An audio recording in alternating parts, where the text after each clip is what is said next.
Okay. Tonight we're going to be reading just 2 or 3 lines from the course. And you will find it on page 272 of the Sparkly book, the very last line. For those in the other editions, it's in chapter 11 under the subheading, The Guide for Miracles, the end of the 4th paragraph. Before we begin, let's take a few moments to be quiet together.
Good evening.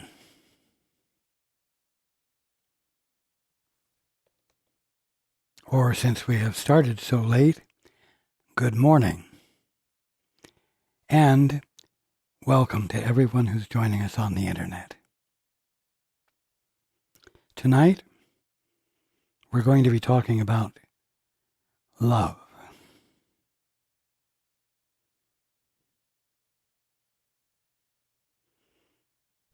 The Bible quotes me as saying, "As I have loved you, love one another."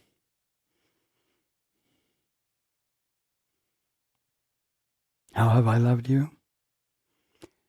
With patience, with inspiration, with long-suffering, and with persistence.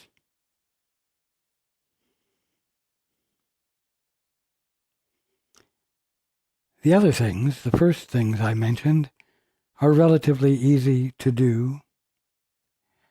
But the last one, the persistence, is the one most everyone gets hung up on and has the most difficulty with.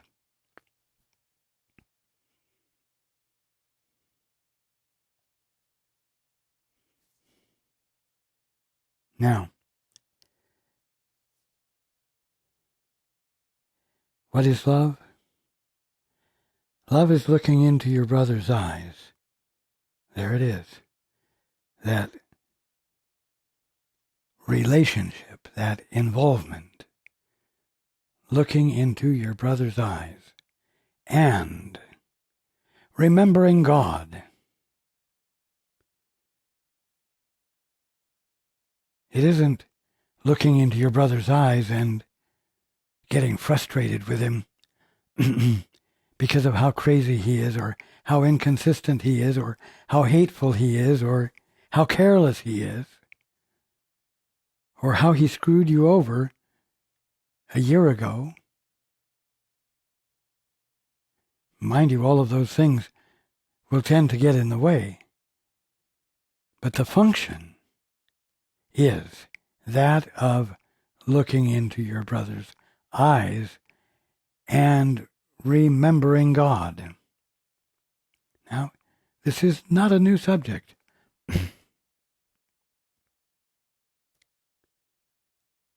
But the tendency to be distracted from this familiar subject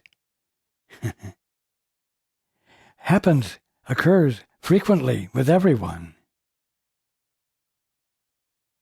And the necessity is to find a way to no longer be distracted from being the presence of love,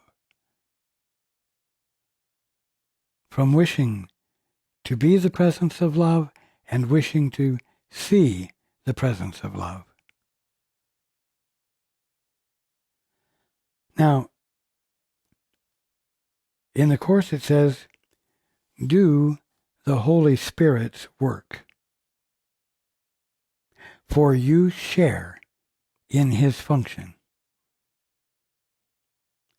Not surprising, considering the fact that the Holy Spirit is nothing more than your right mind. Of course you share in his function. As your function in heaven is creation, so your function on earth is what? Healing. Healing is the evidence of love.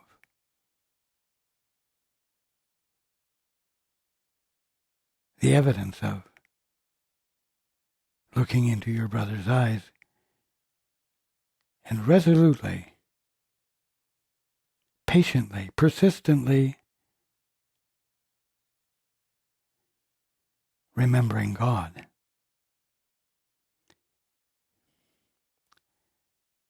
God shares his function with you in heaven. That's the function of creation. And the Holy Spirit shares his with you on earth. And his is healing.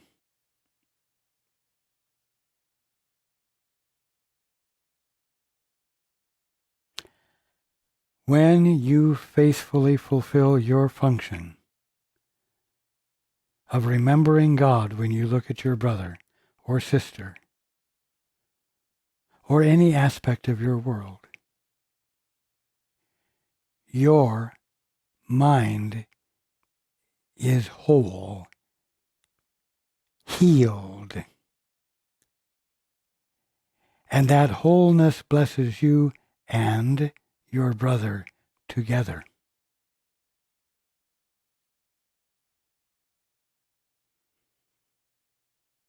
Oh, but my brother's not worth it. He's not worth the effort it will take me. Yes, but is your clarity worth having? Is your peace worth having? Is your recognition of your brother's divinity, which will override all of the justifications you have for not wanting to put forth the effort, worth having?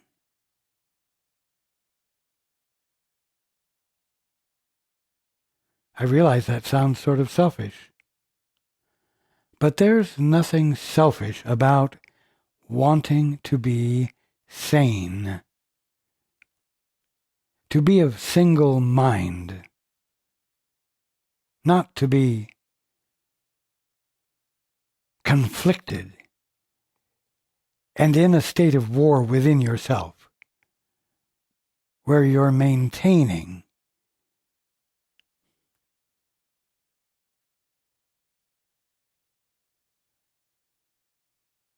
that which cannot possibly heal you or your brother.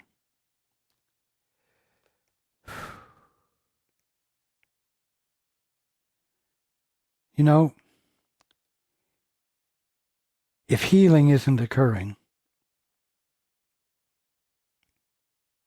it's because you think there is some other alternative. Oh yes, your brother must be willing to be healed.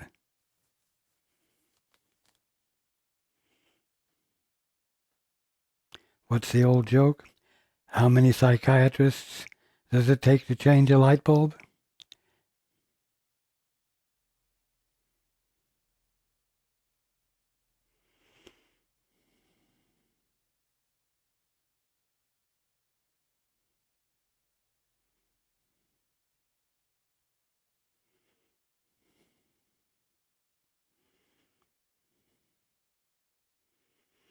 I'm sorry, I forgot this is Paul.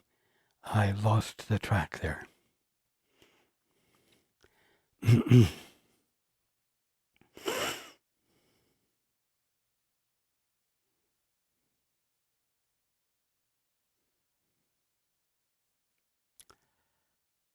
There are all kinds of excuses that can arise that will seem to justify abandoning the willingness to look into your brother's eyes and remember God. One is that he doesn't want to change. Another is that his will is stronger than yours and you can't possibly succeed. Or you lack the persistence or clarity to be able to follow through and become single of purpose, even though it is fully your intent to wake up, to engage in the holy instant, to listen for the Holy Spirit's guidance. You see, if healing isn't occurring, it's because you are not single of mind yet.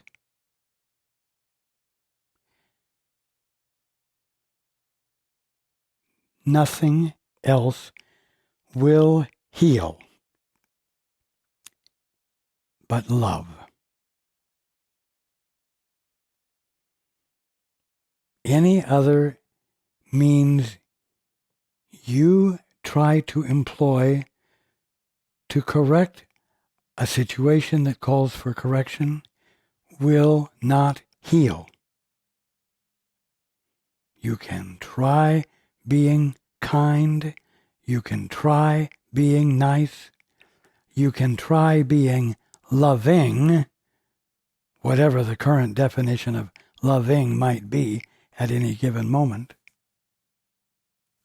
But when you do any of those things without being joined with that which is your right mind, the Holy Spirit, will be nothing but a rehearsal of an act devoid of the capital M meaning of being infilled with the Father's love, which has been revealed to you by the Holy Spirit, and which renders your behavior divinely meaningful and therefore healing. So, there is no alternative to persistence. Oh, but I've been loving, I've been asking the Holy Spirit over and over and over, and the situation has only gotten worse. I must be doing something wrong. In fact, most of the explanations you will come up with will be brought up by your ego and will be at your expense.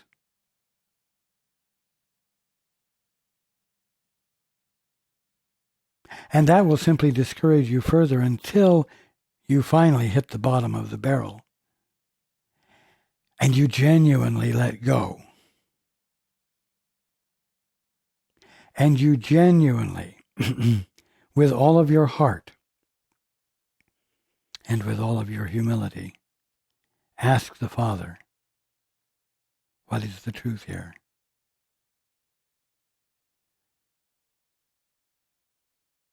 How can I see my brother as the Holy Son of God and not as what I've thought he was, not what I am convinced he is?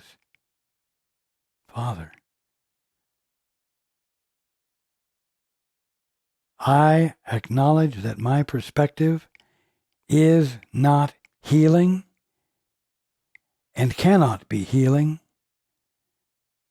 because I'm not joined with you. And I am going to join with you steadfastly, without interruption, because I no longer believe that there's any other alternative, viable or unviable, real or unreal.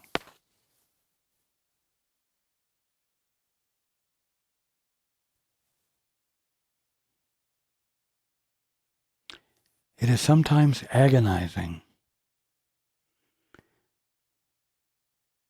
to try to be the presence of that which heals.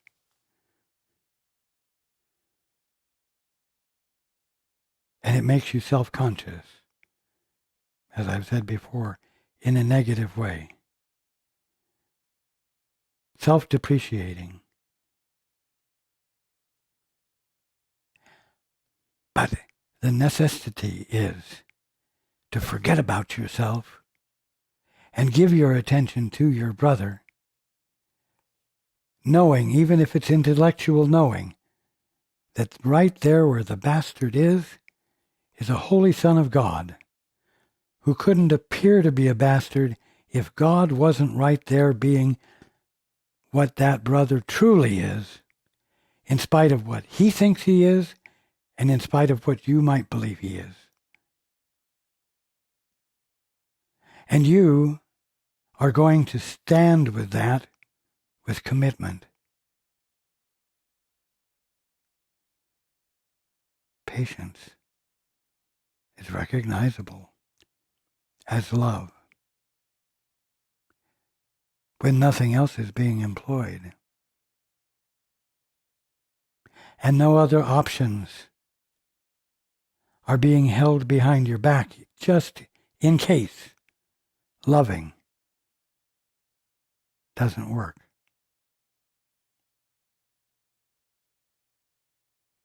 As I have loved you, love one another, love one another, love one another, love one another. Let those words ring.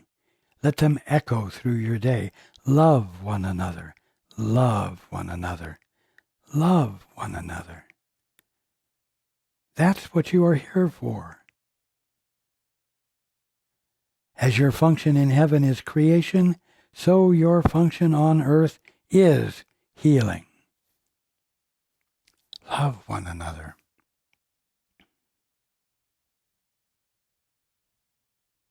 In the process,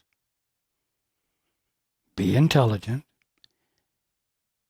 Being the presence of love does not mean becoming stupid. It doesn't mean overlooking what needs correction and letting bad behavior continue, letting what needs to be healed continue. And so use intelligence so that you are not abused in the name of love while you are persisting in love. This is important. Love one another. Love one another. Love one another. Love one another enough not to allow what stands in the way of healing to persist, such as abuse or bad behavior. But remember this: when the love that you are being the expression of is rejected,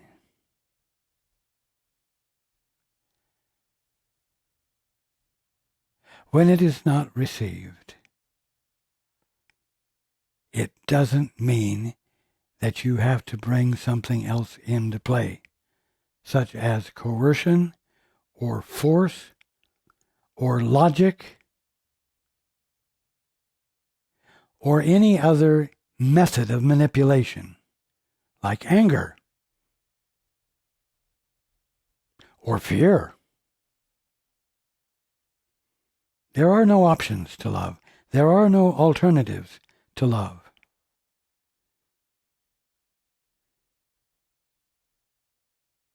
If you have allowed yourself to be used in the process of your extending love,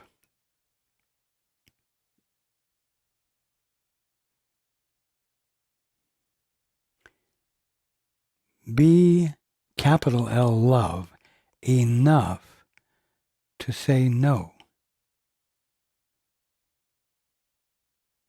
without anger, without emotion, without all of the results of the fear that love will not be enough.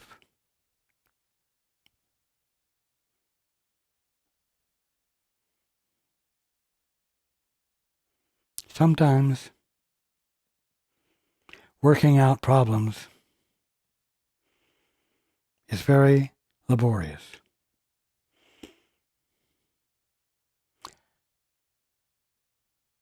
I mean that when you are consistently and persistently employing the two-step and practicing the holy instant. And things seem to get very complicated because you're able to interpret all of the factors that are coming into play to make it difficult. But here's the one factor that is the only factor making it difficult. And that is that you have been hoodwinked into believing that there's an alternative to loving your brother as I have loved you. And that one divisive thought has split your mind. And of course, that is the definition of conflict. And the answer is not the manipulation or the coercion of your brother or sister, but the bringing of your mind back into alignment with the one and only thing that heals, love, and refusing to abandon it. I was going to say no matter what, and yet that involves an assertion of will. No matter what, I'm not going to do this. No, that's not it. You want to do it without interruption, because you know that there's nothing else that works. This doesn't take force then, or coercion. It takes the steadfast turning of your attention to the Father. Father, what is the truth here? Or, Holy Spirit, what is the truth here? Help me see what my function is on earth in terms of healing here. Because together, that is our function here. And you know what? I want to wake up. And I do not want to continue in the dream of suffering. And so I will persist in finding the way to be the presence of love, because I find no value in anything else. Help me. Help me.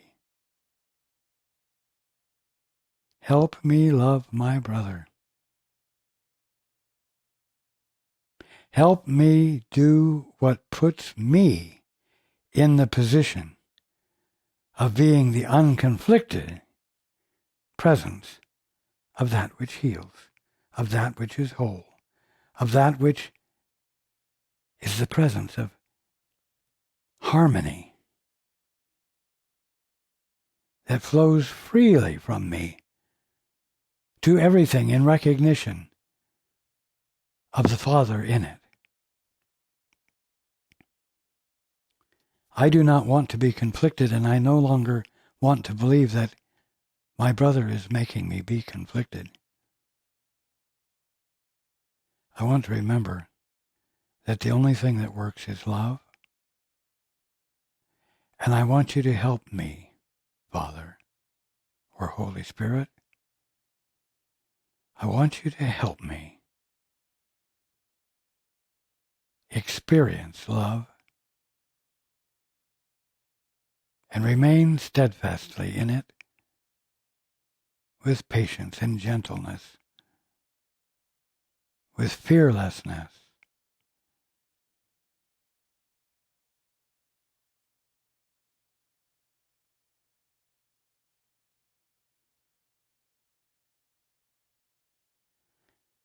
No matter how complicated things seem to get, no matter how many endless strings of spaghetti there seem to be,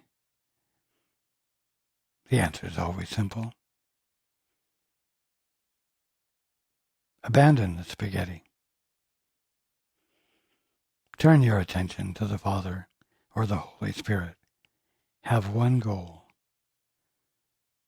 to remember how to be willing to be the avenue through which love finds expression, and make no room for anything else to find its way into expression through you.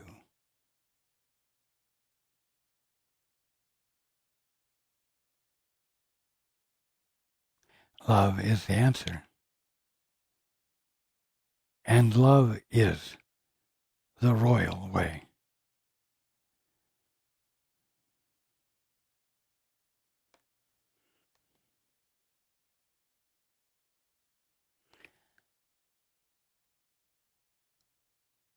Hold steadfastly to this truth. And don't become discouraged when it doesn't seem to be doing any good.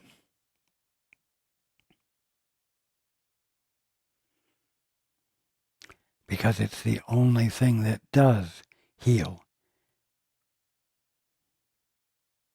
Remember this, and you will not take any useless side trips away from the singular intent of finding God in your brother's eyes.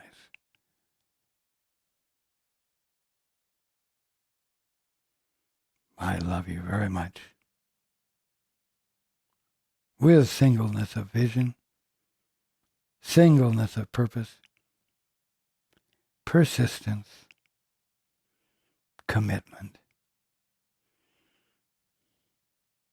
And as I am loving you, love one another. It's the answer.